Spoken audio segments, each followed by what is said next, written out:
My name is Natalie Brooks. I'm 29 years old, a graphic designer living in Austin, Texas, in an apartment I saved 3 years to afford. Everything in my life felt stable, predictable, almost comfortable, until the night of my parents' 35th wedding anniversary dinner. I walked into the Sterling house that evening wearing my best dress, carrying a gift I'd spent weeks selecting, expecting nothing more than the usual family gathering. Instead, what happened in that private dining room, in front of 60 guests, changed everything. When the servers brought out the meals, golden roasted chicken for everyone else, beautifully plated with glazed vegetables and herb butter, I watched as they set something different in front of me. A single piece of dry bread on a white plate. Before we jump back in, tell us where you're tuning in from, and if this story touches you, make sure you're subscribed because tomorrow I've saved something extra special for you. No explanation. No apology. Just bread. The room went silent for a moment, then erupted in laughter. My mother smiled like it was the funniest joke she'd ever told. My father raised his glass in a toast. My sister Vanessa recorded the whole thing on her phone, her eyes gleaming with something that looked like victory. I sat there, my face burning, my hands trembling in my lap, wondering how my own family could humiliate me like this in front of everyone we knew. But that moment, that terrible, suffocating moment, was only the beginning. What I discovered in the weeks that followed, the lies, the theft, the calculated cruelty, led me to create something they never saw coming. A video that would play on the same screen where they'd planned to show family photos. A video that would leave all 60 guests sitting in absolute silence, their smiles frozen, their glasses halfway to their lips, as the truth finally came out. 3 weeks before that dinner, I was working late at Apex Creative Studios in East Austin, finalizing a logo design for a tech startup client. My phone buzzed with a text from my mother. Family meeting this Sunday. Important news. Be at the house at 2. I stared at the message, immediately feeling that familiar knot in my stomach. My parents never called family meetings unless something was wrong, or unless they wanted something. I texted back confirming I'd be there, then returned to my design work, trying to ignore the unease creeping through my chest. Sunday arrived with that bright Texas sun that makes everything look deceptively cheerful. I drove from my apartment in the Domain to my parents' house in Pflugerville, the same house where I'd grown up, where every room held memories of being overlooked, dismissed, told I was too sensitive or too serious. I pulled into the driveway and noticed Vanessa's white Mercedes already parked there, gleaming like it had just rolled off the showroom floor. She'd bought it 6 months ago, though I had no idea how she afforded it on her income from lifestyle blogging and occasional brand partnerships. Inside, the house smelled like my mother's jasmine candles. She was arranging cheese and crackers on the coffee table, her movements precise and controlled. My father sat in his leather recliner, scrolling through his tablet. Vanessa lounged on the couch, her perfectly manicured nails tapping against her phone screen. She looked up when I entered, her smile sharp. "Oh good, you actually showed up on time for once." I ignored the jab and sat in the chair across from her. "What's this about?" I asked, looking between my parents. My mother set down the cheese plate and clasped her hands together, her expression shifting into something I recognized as her announcement face, the one she used when she wanted to seem humble while bragging. "We have wonderful news," she said. "We're planning our 35th anniversary celebration. A big dinner at the Sterling house downtown. 60 guests. It's going to be beautiful." My father nodded, still not looking up from his tablet. "We want both our daughters there, of course. Looking their best. Representing the family well." Vanessa beamed. "I already bought my dress. It's gorgeous." "Vera Wong." I smiled politely, feeling the familiar weight of being the afterthought. "That sounds lovely. When is it?" 3 weeks from yesterday, my mother said. "We're sending formal invitations, but we wanted to tell you both in person first." She paused, glancing at Vanessa with a look I couldn't quite read.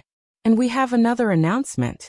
Vanessa's going to be launching her new lifestyle brand at the dinner.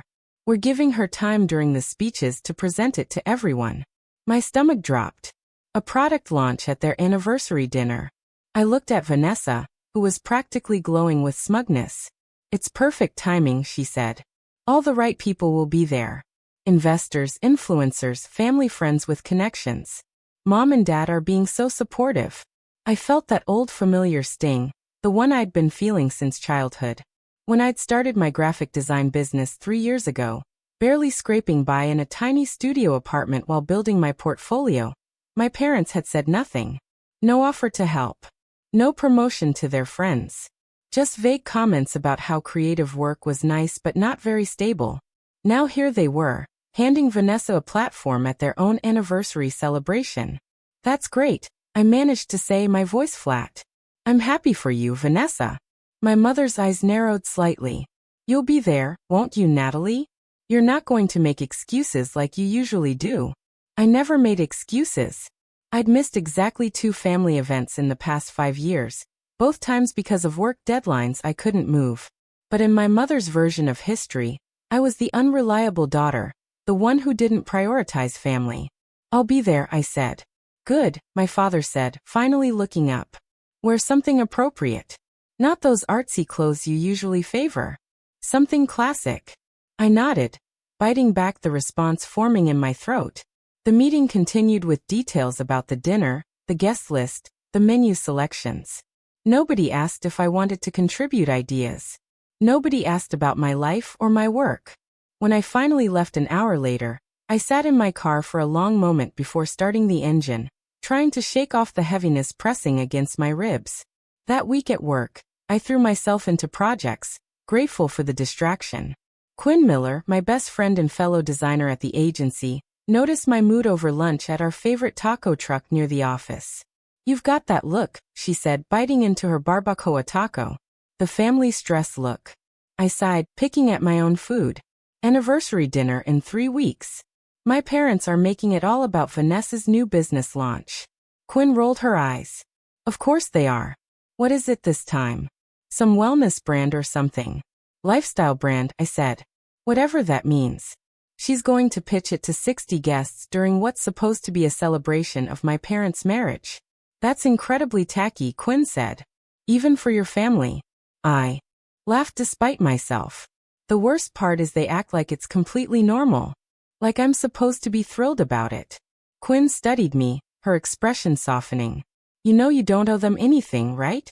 You've built your career on your own. You bought your apartment on your own. You don't need their validation. I know, I said quietly.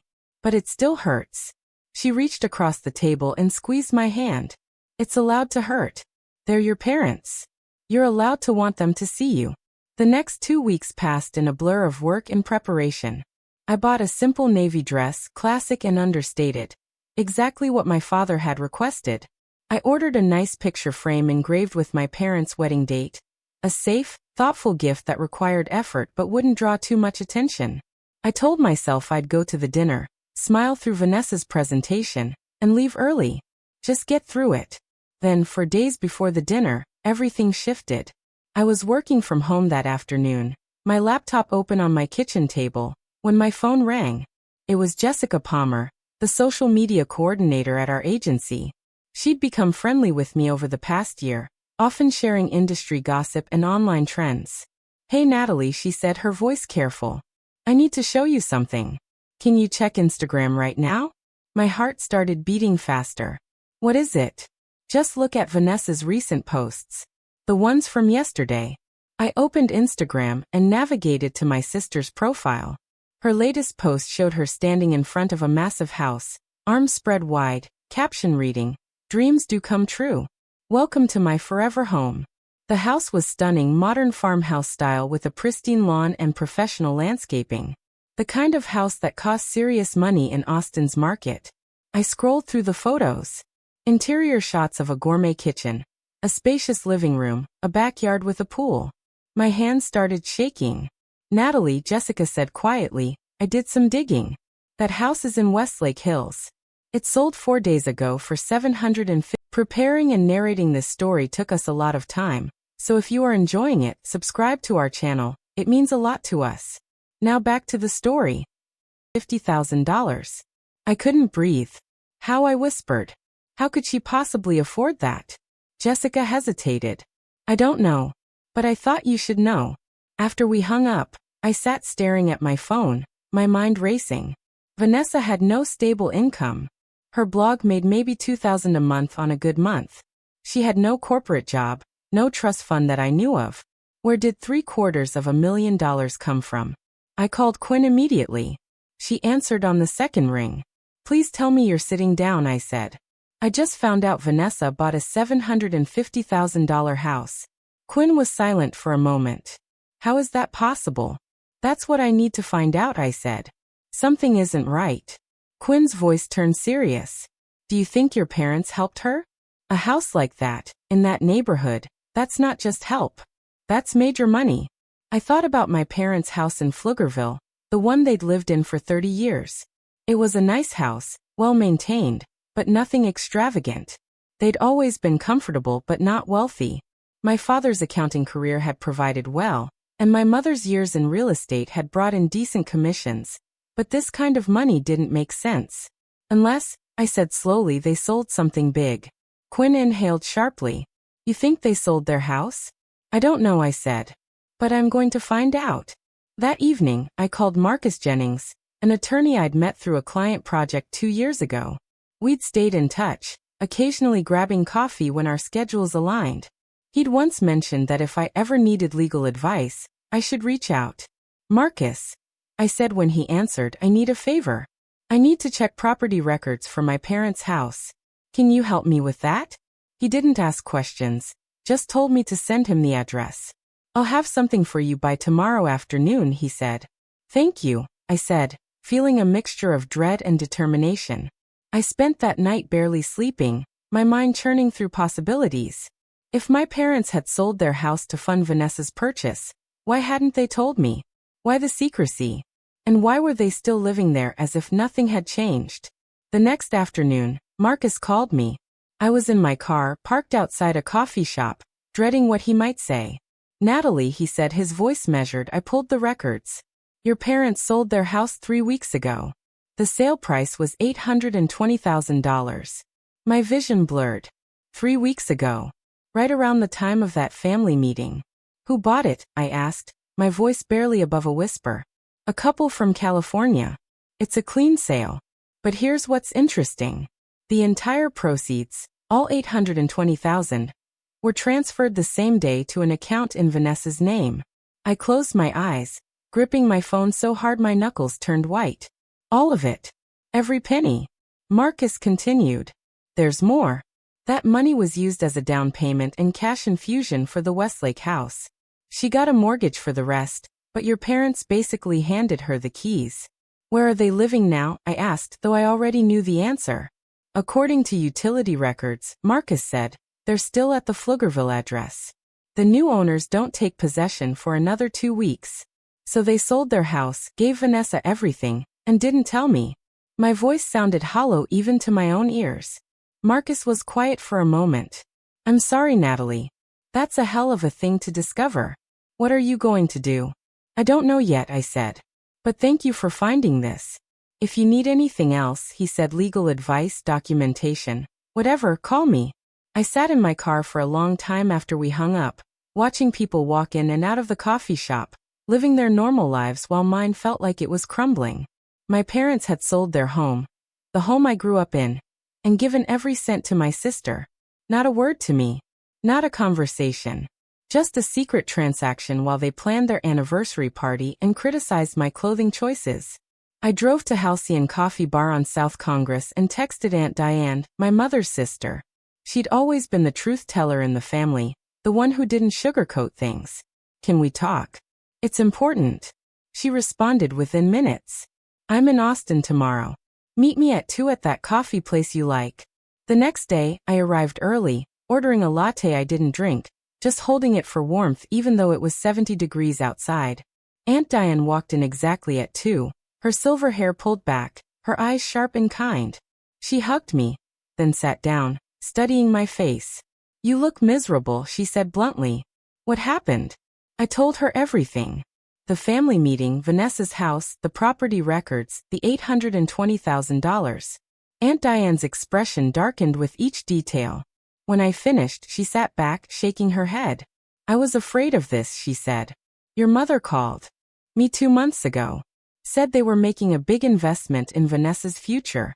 I asked what about Natalie, and she got defensive. Said you were independent, that you didn't need help. My chest tightened. Independent because I had to be. Nobody offered. Diane reached across the table, gripping my hand. I know, sweetheart. I've watched them do this your whole life. Vanessa gets handed everything while you work for scraps of approval. It's not right. Did she say anything else? I asked. About where they'd live after the sale. Diane nodded.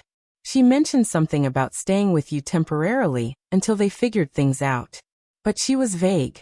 Typical Patricia. My blood ran cold. Stay with me. They were planning to move into my apartment without even asking. After giving Vanessa everything. The audacity was breathtaking.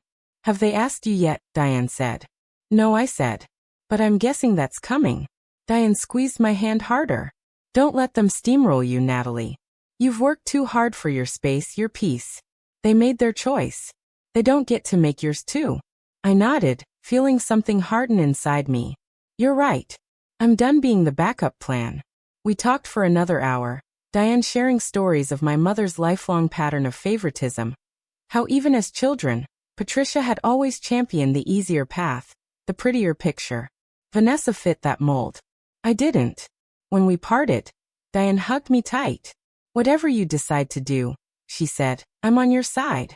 Always. That night, I sat in my apartment, staring at the invitation to the anniversary dinner on my counter. The Sterling House. 60 guests. A celebration of love and family.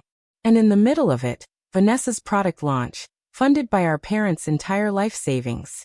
I thought about that dry bread moment I'd imagined, the humiliation, the laughter. And I realized something. They were going to try to diminish me at that dinner. Make me small. Make Vanessa shine. But I had information they didn't know I had. I had the truth. And I had the skills to present it in a way they'd never forget. I opened my laptop and started a new project file. Not a logo design this time. Something different. A video. I worked through the night, pulling public records, screenshots of property transfers, photos of Vanessa's house posts. I crafted a timeline clear and undeniable. I added voiceover, calm and factual, no emotion, just truth. The sale of the family home. The transfer of $820,000. The down payment on a luxury house. The fact that I, their other daughter, had been told nothing. By sunrise, I had a rough cut. It was 10 minutes long, professionally edited, impossible to ignore. I saved it to a secure drive and closed my laptop. Exhausted but clear-headed. Quinn called me that morning. You sound different, she said. What happened? I told her about Aunt Diane, about my parents' plan to crash at my place, about the video I'd made. Quinn was silent for a long moment. Are you really going to show that at the dinner? She asked. In front of everyone? I don't know yet, I said. But I'm bringing it. Just in case. Natalie, she said carefully, that's nuclear. That's burning every bridge.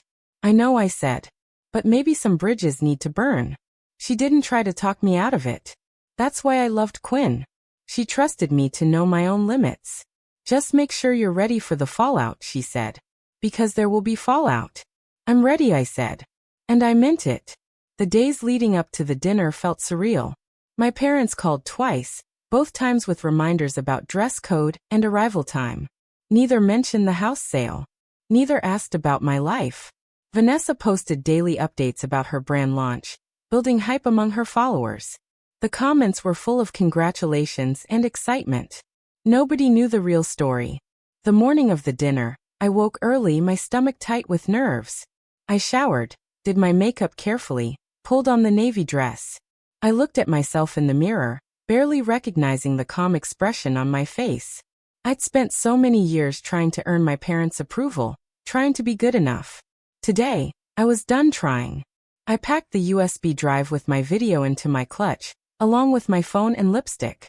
I had no idea if I'd actually use it. But having it there, knowing I could, gave me a strange sense of power.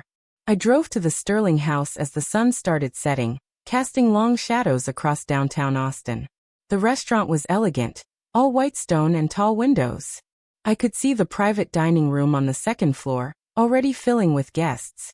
I walked inside, my heels clicking on marble floors, and made my way upstairs.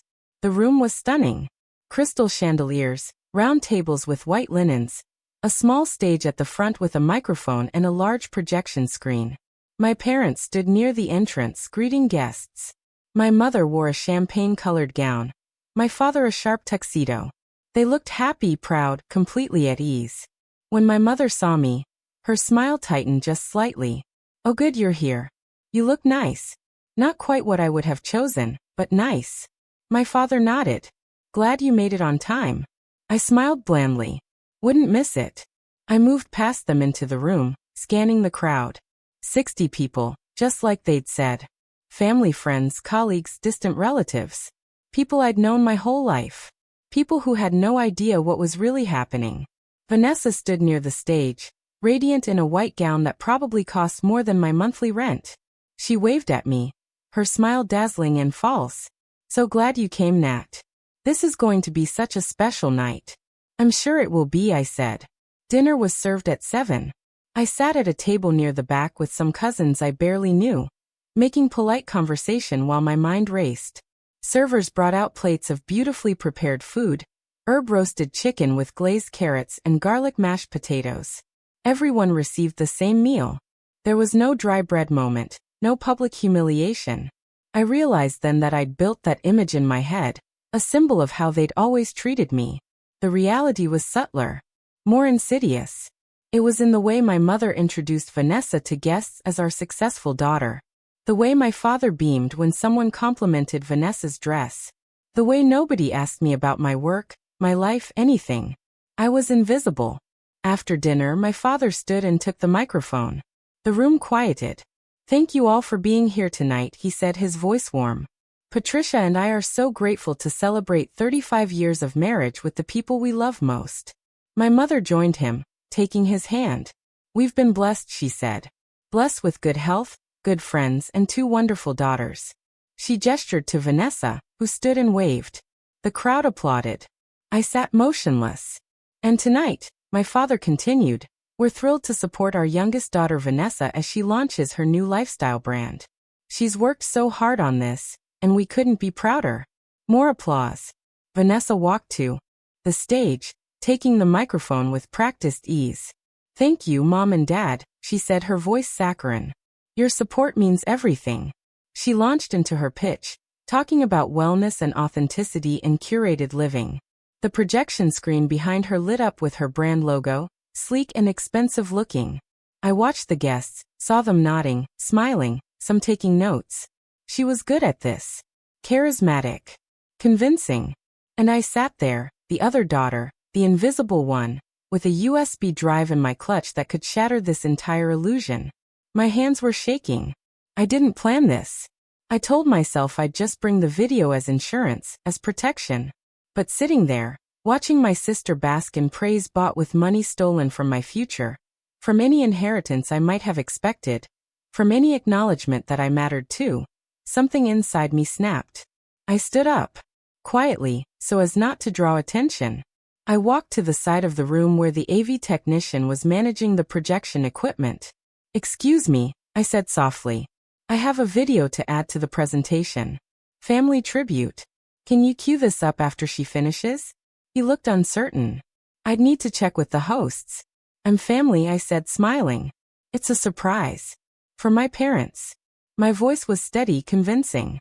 He hesitated, then nodded. "Sure. Just give me the drive." I handed it to him, my heart pounding so hard I thought everyone could hear it. He plugged it in, adding it to the queue.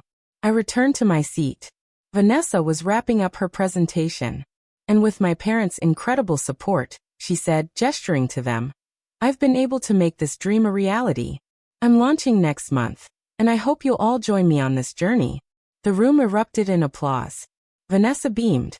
My father stood, clapping enthusiastically. My mother wiped away a proud tear. Then the technician's voice came through the speakers. "We have one more video presentation. A family tribute." My mother looked confused. My father glanced around. I sat perfectly still, my face neutral. The lights dimmed. The projection screen flickered. And my video began to play. The screen glowed white for a moment before my face appeared, filmed in my apartment just 2 days earlier. I'd worn a simple gray sweater, my hair pulled back, my expression calm and serious. The me on screen began to speak, and the room fell into a silence so complete I could hear the air conditioning humming through the vents. Good evening, everyone. My name is Natalie Brooks, and I'm the other daughter. Some of you have known me since I was a child. Some of you haven't asked about my life in years. Tonight, I want to share something with you. A story about family, about money, and about the cost of being invisible. On screen, I paused, letting the words settle. In the dining room, I could feel eyes turning toward me, confused murmurs starting to ripple through the crowd. My mother's face had gone pale. My father stood frozen, his hands still raised from clapping moments before. Vanessa's smile had transformed into something rigid and brittle. The video continued. 3 weeks ago, my parents called a family meeting. They told us about this dinner, about celebrating their marriage, about giving Vanessa a platform to launch her business. What they didn't tell me was that they had just sold the house I grew up in. The house in Pflugerville where we celebrated birthdays and holidays, where I learned to ride a bike in the driveway, where every room holds 30 years of memories. They sold it for $820,000. The screen changed, showing official property records from Travis County. The sale date. The price. The buyer information. Everything documented and undeniable. My narration continued over the documents. Every single dollar of that sale went to one person. Not into retirement savings. Not split between their 2 daughters. Not invested for their future. All of it, $820,000, was transferred the same day to my sister Vanessa to purchase her new house in Westlake Hills.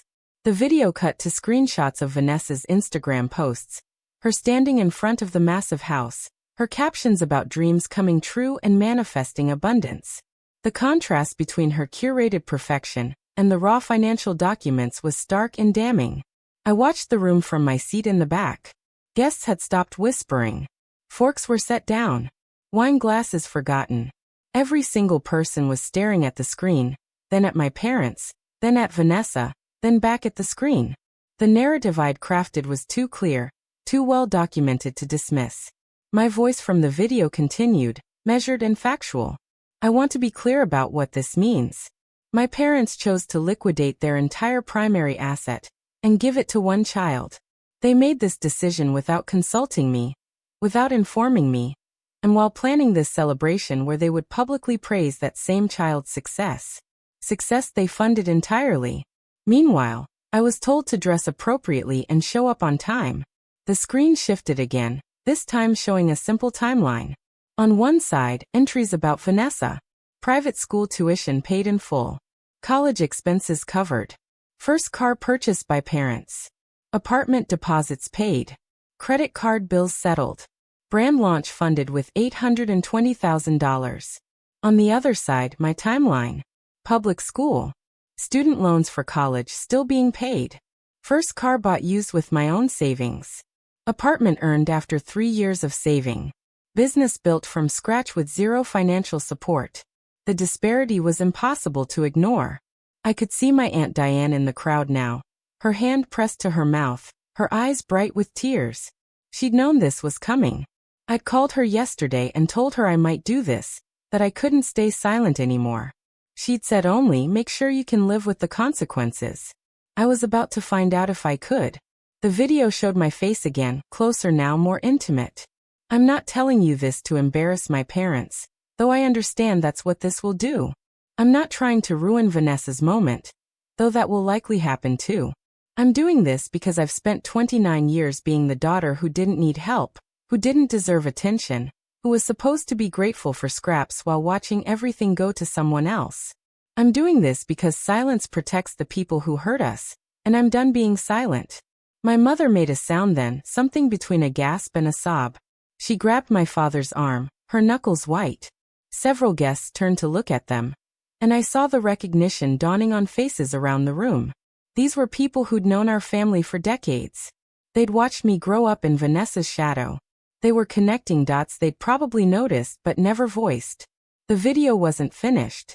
I'd included one more section, and it was the most devastating. The screen now showed a split image. On the left, my parents' house in Pflugerville. the modest but comfortable home where they'd built their life. On the right, Vanessa's new mansion in Westlake Hills, all modern luxury and Instagram aesthetics. My voiceover explained. My parents are 61 and 58 years old. They just gave away their home and have no permanent place to live. According to family sources, their plan was to stay with me temporarily in my 2-bedroom apartment, the one I worked 3 years to afford, without asking my permission first. They assumed I would simply accept this arrangement, because that's what I always do. I accommodate. I understand. I make myself smaller, so everyone else can be comfortable. I watched Vanessa now. She'd sunk into her chair, her phone clutched in her hand, her face blotchy with rage or shame or both. The guests at her table had shifted away from her slightly, creating invisible distance. Her perfect moment was disintegrating in real time. But not this time, my recorded voice said, firm and clear. This time, I'm choosing myself. I'm choosing boundaries. I'm choosing to let 60 people see the truth about favoritism, about financial manipulation, about the ways families can damage their own children while smiling for photographs. If this makes me the villain in their story, I can accept that. Because in my story, I'm finally the protagonist. The video ended with a simple closing screen. Black background, white text. To everyone here tonight, thank you for listening. To my parents, I hope this was worth it. To Vanessa, enjoy the house. And to anyone who's ever felt invisible in their own family, you're not alone. The screen went dark. The silence that followed was absolute. Nobody moved. Nobody spoke. It felt like the entire room was holding its breath, waiting for someone to break the spell. I stood up slowly, gathering my clutch, smoothing my dress. Every eye in the room tracked my movement. I walked toward the exit with my head high, my steps measured and deliberate. As I passed my parents' table, my mother reached out, grabbing my wrist. Natalie, she hissed, her voice strangled. How could you? How could you do this to us? I looked down at her hand on my wrist, then at her face. Her makeup was smeared, her expression a mixture of fury and desperation. I gently removed her fingers from my arm. I didn't do this to you, I said quietly, but clearly enough that nearby tables could hear. You did this to yourselves. You made choices. I'm just making sure everyone knows what those choices were. My father stood up, his face red, his hands shaking. You ungrateful, he started, his voice rising. But Aunt Diane was suddenly there, stepping between us. That's enough, Kenneth, she said, her tone sharp. You don't get to play victim here. Not after what you've done. Sit down. The authority in her voice surprised everyone, including my father. He hesitated, looking around at the watching faces, and slowly sank back into his chair. I caught Diane's eye and mouthed, thank you. She nodded once, fierce and protective. I continued walking, aware of the murmurs starting behind me, the shocked conversations beginning to bubble up. As I reached the door, I heard Vanessa's voice, shrill and desperate. She's lying, Vanessa called out. She's just jealous. She's always been jealous of me. This is all lies. But nobody responded to her. Nobody rushed to her defense. Because the documents had been real. The evidence had been irrefutable. And deep down, I suspected many of these people had always known something was wrong with how our family operated. They'd just never seen it laid out so plainly. I stepped into the hallway, the door closing behind me, muffling the chaos erupting in the dining room. My hands were shaking now, adrenaline flooding my system. I'd actually done it. I'd detonated the truth in the middle of their perfect celebration. And there was no taking it back. I walked downstairs, through the restaurant's main dining area where normal people were having normal dinners, completely unaware of the family implosion happening one floor above. The hostess smiled at me as I passed. Have a good evening, she said pleasantly. I tried to smile back, but wasn't sure if my face cooperated. Outside, the Austin night was warm and humid. I stood on the sidewalk, breathing deeply, trying to steady myself. My phone buzzed. A text from Quinn. Did you do it? I typed back with trembling fingers. I did it. Her response was immediate. I'm coming to get you. Where are you? I sent her my location and leaned against the building, suddenly exhausted. The adrenaline was wearing off, leaving behind a strange hollow feeling. I'd burned everything down. My relationship with my parents, probably permanently. My connection to Vanessa, which had been tenuous at best, but was now completely severed. I'd humiliated them in front of everyone they knew. And yet, standing there in the warm Texas night, I felt lighter than I had in years. The weight of pretending, of swallowing disappointment, of making myself small, it was gone. I told the truth. Loudly, publicly, irrevocably. Whatever came next, at least it would be honest. Quinn pulled up 15 minutes later in her beat-up Honda, her face concerned. I climbed in, and she immediately pulled me into a hug. "Holy shit," she said. "You actually did it." "I actually did it," I repeated, and then to my surprise, I started laughing. Not hysterical laughter, but something genuine and freeing. Quinn joined in, and we sat there in her car outside the Sterling house, laughing until tears ran down my faces. "Okay," she said finally, wiping her eyes. "We need to get you home. And you need to tell me everything." She drove back to my apartment while I recounted the entire evening. The video playing, my parents' reactions, Vanessa's denial, Diane's intervention. Quinn listened, occasionally interjecting with "oh my God" or "they deserved that," her loyalty fierce and unwavering. At my apartment, she helped me out of my dress and into comfortable clothes, made tea even though neither of us really wanted it, and sat with me on the couch while we processed what had just happened. "Your phone is going to explode," Quinn said. "You know that, right?" I nodded. It already was. I'd turned it to silent, but I could see the notifications piling up. Texts, calls, voicemails. I wasn't ready to look at any of them yet. "Let them wait," I said. "They've made me wait my entire life. Now it's their turn." Quinn squeezed my hand. "I'm proud of you. You know that? Most people never stand up to their families like this. Most people just keep taking it." I leaned my head on her shoulder. I couldn't anymore. I just couldn't. "I know," she said softly. "I know." That night, after Quinn left, I finally looked at my phone. 43 text messages. 17 missed calls. 12 voicemails. I scrolled through them, not opening any yet, just reading the preview lines. My mother, hysterical and angry. My father, coldly furious. Vanessa, surprisingly quiet with only 2 messages, both just saying we need to talk. But there were others too. Aunt Diane, proud of you, sweetheart. A cousin I barely knew. That took guts. Someone from my father's office. I had no idea it was this bad. And then, unexpectedly, messages from people who'd been at the dinner. A family friend saying "I'm so sorry we didn't see this sooner." One of my mother's book club friends writing "your parents should be ashamed." Even someone from Vanessa's social circle admitting I always thought something was off about her success story. The tide was turning. Not everyone was condemning me. Some people were actually listening, actually seeing what I'd tried to show them. I read through Aunt Diane's longer message. She'd left the dinner shortly after me, unable to stomach watching my parents try to salvage the situation. According to her, they'd attempted to dismiss the video as exaggerated or taken out of context, but nobody was buying it. The documents were too official. The timeline too clear. Vanessa had apparently left in tears, and my parents had ended the evening early, the celebration they'd planned for months dissolving into awkward departures and pitying looks. I felt a pang of something that might have been guilt, but it was quickly overridden by a stronger emotion. Relief. I'd been carrying the weight of their dysfunction, their favoritism, their lies, for so long that I'd forgotten what it felt like to not carry it. Now it was their burden to bear. Not mine. I slept surprisingly well that night, deeply and dreamlessly, waking only when sunlight streamed through my bedroom window. It was late, almost 10 in the morning. I'd slept nearly 12 hours.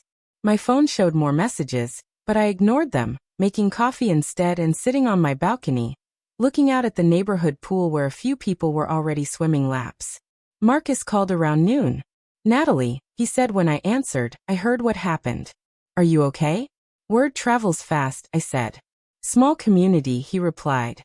"Especially in family law circles. People talk." He paused.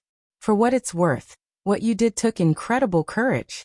Most people never confront their families that directly." "Thank you," I said, meaning it. "Do you think they'll try to retaliate legally?" He was quiet for a moment, considering. "They could try. Defamation claim maybe, but you'd win easily." Everything you showed was factual and documented.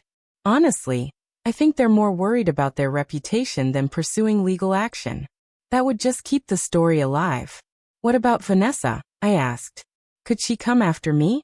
Marcus made a thoughtful sound. Again, she could try. But she'd have to prove damages, and frankly, you didn't lie about anything. The money transfer was real. The house purchase was real. Truth is an absolute defense. I thanked him and hung up, feeling more secure. I'd been careful. I'd documented everything. I told the truth. Whatever social fallout came from this, I was legally protected. The next few days were strange. I went to work, focusing on design projects, grateful for the distraction. My coworkers knew something had happened, the agency grapevine being what it was, but Quinn had apparently run interference, telling people I needed space. They respected that, giving me sympathetic smiles but not prying. At home, I continued ignoring most calls and messages, responding only to people I trusted. Aunt Diane kept me updated on the family chaos. Apparently, my parents had indeed tried to show up at Vanessa's house, expecting to move in temporarily. Vanessa, dealing with her own crisis as her carefully constructed image crumbled online, had refused them entry. They'd argued on her doorstep, Ring camera capturing the whole thing, until Vanessa had threatened to call the police if they didn't leave. With nowhere else to go, they checked into an extended stay hotel near the airport, burning through savings they apparently did still have, despite their claims of being destitute. The irony wasn't lost on me. Vanessa's brand launch had imploded. Several investors had pulled out after the dinner, citing concerns about financial transparency and family drama. Her social media following, which had been steadily growing, began to decline as people questioned how she'd afforded her lifestyle. Some supporters remained, defending her right to accept help from family, but the shine was definitely tarnished. Her posts became less frequent, less polished, more defensive. I didn't take pleasure in her downfall, exactly. But I didn't mourn it either. She'd built her success on money that should have been split fairly, or at least disclosed honestly. The collapse was a natural consequence, not something I'd engineered beyond revealing the truth. A week after the dinner, my mother called from a number I didn't recognize. I debated not answering, but curiosity won. "Hello," I said, my voice neutral. "Natalie," my mother said, and I could hear she'd been crying. "We need to talk." "There's nothing to talk about," I replied. "You made your choices." "So did I." "Please," she said, her voice breaking. "You've destroyed our family. You've humiliated us. Everyone is talking about us. We can't show our faces anywhere." I felt a flare of anger. "I destroyed the family? You sold your house and gave all the money to Vanessa without telling me. You let me find out through public records. You planned to move into my apartment without asking. But I'm the one who destroyed things?"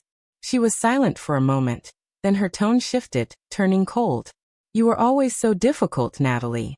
Always so sensitive. We gave you everything growing up. You never appreciated any of it." This conversation was pointless. I could already tell she wasn't calling to apologize or understand. She was calling to make me the villain, to rewrite history so she could live with herself. "I'm hanging up now," I said. "Don't call this number again." "Natalie," she started, but I ended the call. I blocked her number immediately, then my father's, then Vanessa's. Clean breaks. No more chances for them to guilt me or manipulate me. Aunt Diane had been right. Some bridges needed to burn. 2 weeks later, I met Marcus for coffee at Halcyon. He'd asked to see me, saying he had information I might want to know.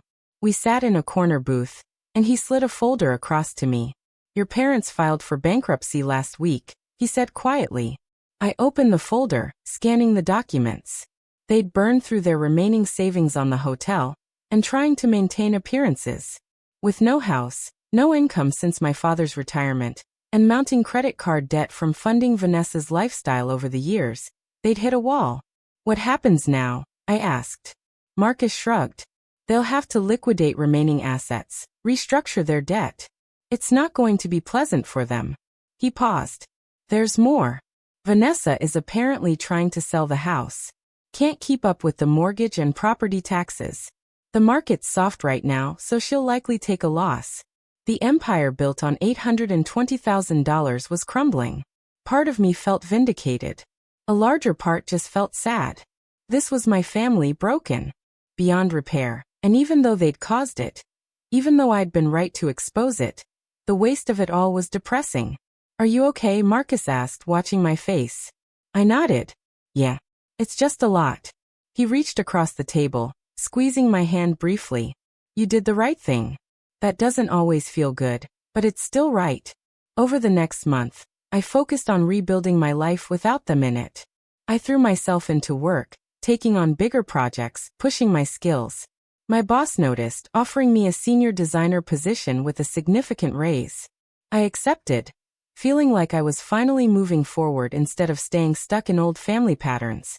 Quinn and I became even closer, her friendship a constant source of support and laughter. We started a Sunday brunch tradition, meeting at different restaurants around Austin, trying new foods and dissecting our weeks. She never made me feel guilty for what I'd done. She just supported me, present and steady. Aunt Diane visited more often, the two of us forming a stronger bond. She shared stories about my mother's childhood, helping me understand how Patricia had become someone who could choose one daughter over another so completely. It didn't excuse anything, but it provided context.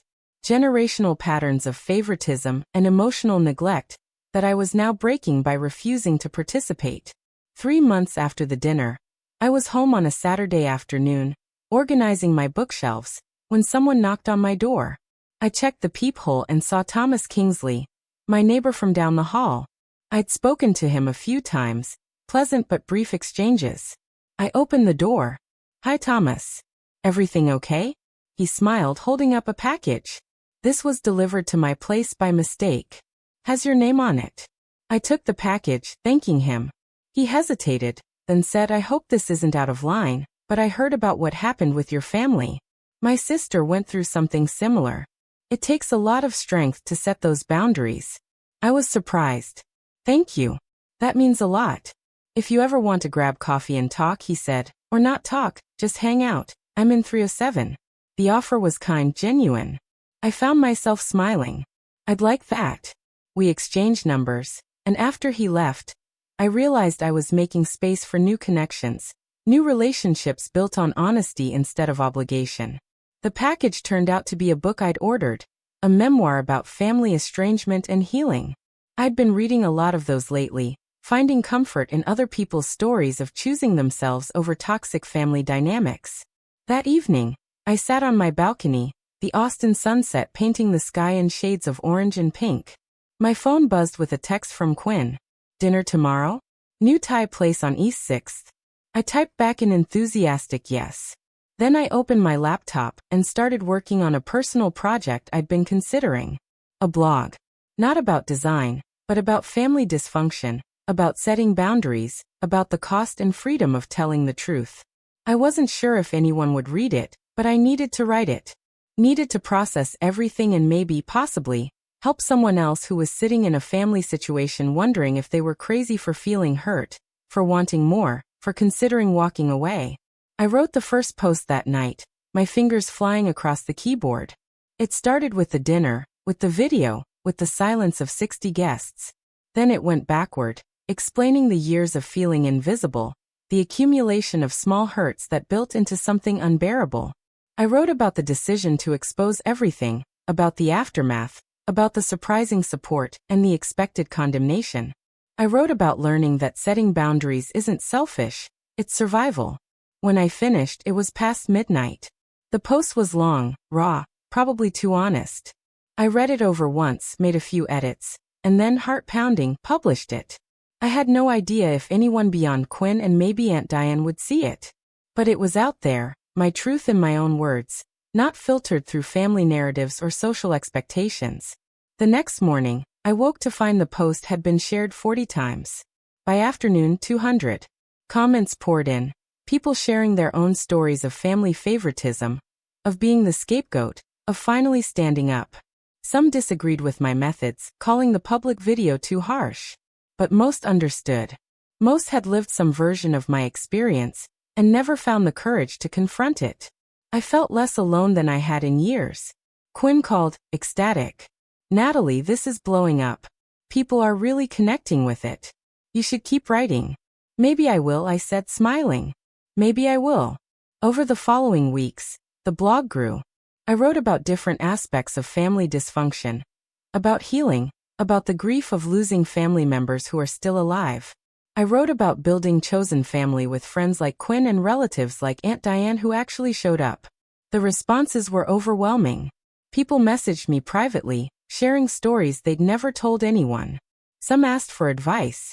Others just wanted to be heard. I couldn't help everyone, but I tried to respond when I could, to let them know they weren't alone. For months after the dinner, I was meeting Quinn for our Sunday brunch at a cafe near Zilker Park when I spotted someone familiar at a nearby table. It took me a moment to place her, then I realized it was one of Vanessa's friends from the dinner, someone who'd been sitting at her table when the video played. She looked up, recognized me, and I braced myself for confrontation. Instead, she stood and walked over, her expression uncertain. "Natalie, right?" she said. I nodded warily. "I just wanted to say," she continued, "that what you did that night, it made me look at my own family differently. I've always let my brother get away with everything while I do all the work. Your video made me realize I don't have to keep accepting that. Thank you." She walked away before I could respond, leaving me stunned. Quinn raised her eyebrows. "That was unexpected." "Yeah," I said quietly. "It really was." These moments kept happening. Strangers recognizing me from the story that had spread through Austin's interconnected social circles. Some were critical. Most were supportive. A few shared that they'd made changes in their own lives after hearing what I'd done, setting boundaries they'd been too scared to set before. I wasn't famous exactly, but I'd become a kind of symbol. The woman who'd called out her family publicly and survived. It was strange and sometimes uncomfortable, but also validating. My story mattered. My truth had resonated. 6 months after the dinner, Aunt Diane called with news. "Your mother reached out to me," she said. "She wants to know if you'd be willing to meet. Just the two of you. Talk things through." My immediate reaction was no. Absolutely not. But Diane continued. "I'm not saying you should. I'm just passing along the message. If you want to meet her, I'll support you. If you never want to see her again, I'll support that too." I thought about it for days. Part of me wanted closure, wanted to hear if she'd actually reflected on anything, if there was any accountability. But a bigger part of me knew that meeting would just reopen wounds I'd worked hard to heal. In the end, I sent Diane a message to relay. "I'm not ready. Maybe someday, but not now. Tell her if she wants to communicate, she can write me a letter. Actual mail. Give her time to think about what she wants to say instead of just reacting." Diane agreed, and I felt good about the boundary. I wasn't slamming the door completely, but I wasn't making it easy either. If my mother wanted back into my life, she'd have to put in real effort, show real change. The letter never came. A year after the dinner, my life looked completely different. I'd been promoted again at work, now leading a small team of designers. The blog had grown into something more substantial, with regular readers and occasional speaking invitations about family dynamics and boundary setting. I'd started dating Thomas from down the hall. A relationship that was easy and honest, built on mutual respect rather than obligation or history. Quinn and I had moved into a house together, splitting rent on a small bungalow in South Austin with a yard and a front porch. We adopted a dog, a rescue mutt named Pepper who was all energy and affection. My apartment, the one I'd fought so hard to protect, I'd let go without regret when the lease ended. I didn't need that specific space anymore. I'd learned that home wasn't about a place. It was about peace. Aunt Diane came over for dinner one evening, the three of us cooking together in the kitchen, Pepper begging for scraps. Over wine on the porch afterward, Diane told me she'd heard through distant relatives that my parents were living in a small rental in Leander, a suburb north of Austin. My father had taken a part-time consulting job. My mother was working retail. Vanessa had sold the house at a significant loss and moved back in with them, her brand completely defunct, her social media presence a ghost of what it had been. "How do you feel about that?" Diane asked gently. I considered the question honestly. "Sad," I said. "Not vindictive or happy they're struggling. Just sad that it came to this. That they couldn't have just treated both their daughters fairly from the start." Diane nodded. "That's healthy. You're allowed to grieve the family you deserved. even while protecting yourself from the family you got. Quinn raised her glass. To healthy boundaries and chosen family. We clinked glasses, Pepper barking excitedly at our feet, and I felt profoundly grateful for the life I'd built from the ashes of that dinner. 2 years later, I published a book. An expanded version of the blog with more research into family dynamics, interviews with therapists and other people who'd experienced similar situations, and my own continued journey of healing. The publisher was small, but the book found its audience, people who'd been scapegoated or overlooked or gaslit by their families and needed validation that they weren't crazy, that their pain was real. I did a reading at Book People in Austin, nervous about speaking publicly. The room was packed, 50 people filling every chair and standing along the walls. I read the chapter about the dinner, about the video, about the silence. When I finished, a woman in the front row was crying. She raised her hand during the Q&A. "How did you find the courage?" she asked. "I think about doing something similar, confronting my family about years of favoritism toward my sister. But I'm terrified." I understood that fear intimately. The courage came from realizing I was already living in fear, I said. Fear of their judgment, fear of their anger, fear of being cut off. Once I recognized I was already afraid, the question became, what am I afraid of? Being honest and potentially losing them, or staying silent and definitely losing myself? I chose myself. The room was quiet, people nodding, some wiping their eyes. After the reading, a line formed for book signings. Person after person shared their stories, thanked me for my honesty, told me they were going to try setting boundaries. It was humbling and empowering, knowing my pain had transformed into something that helped others. As I signed the last book, I looked up to see someone unexpected. My cousin Amy, who'd been at the dinner 2 years ago, who I hadn't spoken to since. "Natalie," she said softly, "I wanted to come and tell you I'm sorry. Sorry I didn't say something that night or before. I knew how they treated you. We all did. But it was easier to ignore it. I appreciated her honesty. Thank you for saying that. It means a lot." She hesitated, then added, "Your parents won't admit it, but what you did changed things. My mom, your Aunt Carol, she's been more conscious about how she treats her kids equally now. Your actions rippled out further than you probably know." That night, lying in bed next to Thomas Pepper, snoring at our feet, I reflected on the journey. From that family meeting 2 years ago to this moment, I'd lost my parents, my sister, my childhood home, my naive belief that family meant unconditional love. But I'd gained myself, my voice, my boundaries, my peace. The cost had been high. I won't pretend otherwise. There were still moments of grief, of wishing things had been different, of wondering what might have happened if my parents had just been fair. But those moments were getting fewer and farther between, replaced by gratitude for the life I'd chosen, the family I'd built, the truth I'd spoken. Sometimes people ask if I regret the video, if I wish I'd handled things more privately. I always give them the same answer. I regret that it was necessary. But I don't regret doing it. Because silence protects the people who hurt us. And I was done protecting anyone except myself. 3 years after the dinner, on an ordinary Tuesday, I received a letter. Actual mail, like I'd requested years ago. The return address was Leander. My mother's handwriting on the envelope. My hands shook as I opened it, Thomas sitting beside me on the couch for support. The letter was 4 pages, handwritten, obviously drafted and redrafted based on crossed-out words and ink smudges. She started with an apology. A real one. Not the qualified kind that blames the hurt person for being too sensitive. She acknowledged the favoritism, the years of making me feel less than, the profound betrayal of the house sale. She didn't make excuses, though she tried to explain. How Vanessa had always been easier, needed her more, how she and my father had convinced themselves they were helping. How they told themselves I was independent and didn't need support, when really they just couldn't see past their preference for my sister. She wrote about the aftermath. How the bankruptcy had forced them to confront their choices.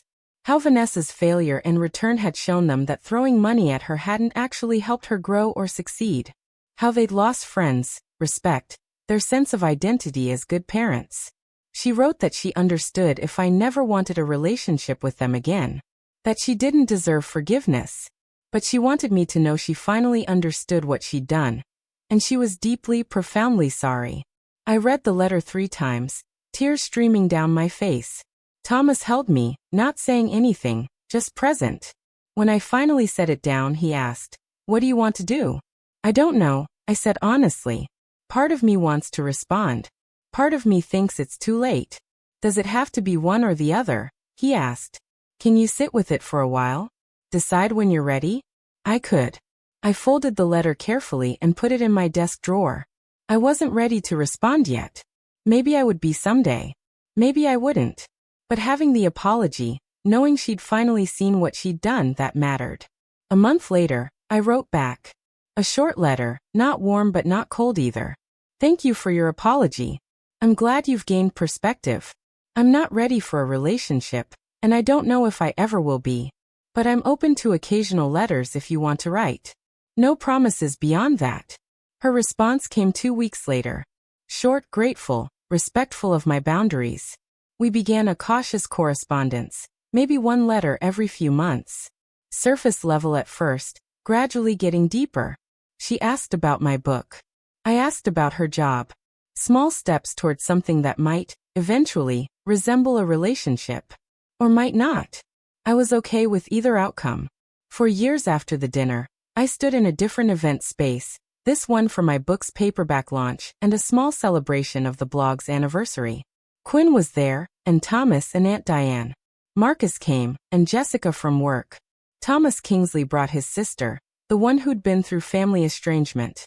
The room was full of people I'd chosen, people who'd chosen me back. No obligation. Just genuine care. I gave a short speech, thanking everyone for their support, talking about the journey from that awful dinner to this moment of celebration. As I looked around the room, I realized something. I'd been terrified that confronting my family would leave me alone, that burning those bridges would isolate me. Instead, it had cleared space for real connections, authentic relationships built on honesty rather than obligation. The family I'd lost hadn't actually been family in any meaningful sense. They'd been people who shared my DNA, but not my values, my boundaries, my sense of self-worth. Losing them had hurt, but it had also freed me to find my real people. After the speeches, after the cake and champagne, I checked my phone and saw a message from an unknown number. It was simple, just 7 words that made me smile. "Thank you for showing me it's possible." I looked around the room at the faces of people who truly saw me, who valued me, who chose me every single day without conditions or comparisons. And I knew with absolute certainty that I'd made the right choice. Up next, you've got 2 more standout stories right on your screen. If this one hit the mark, you won't want to pass these up. Just click and check them out.